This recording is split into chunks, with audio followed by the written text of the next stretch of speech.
nila na ano masasabi nila sa mga kalaban yung pelikula. Actually, hindi naman sila kalaban. If we will talk about Marian and Dingdong, ninang ako sa kasal nila.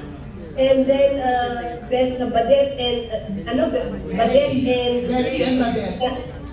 Kaibigan ko rin si Pogi at saka si Uge. And then, yung kay Shawi is a very close friend. She's like a sister to me. So, yung mga sasabihin mong mga kalakalaban, actually hindi.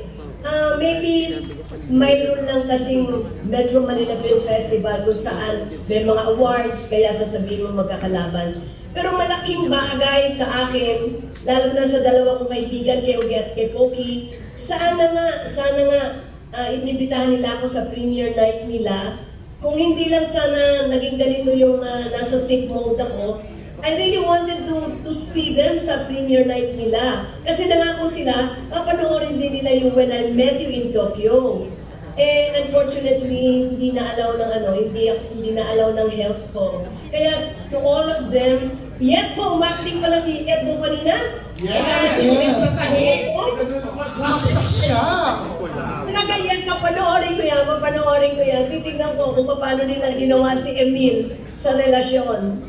But to all the 9 entries, to all of you, good luck. I guess the most important thing, maipakita natin sa na sana maibalik natin ang mga Pilipino na mag-enjoy ulit sa sine, sa pagpapanood ng ating mga pelikula.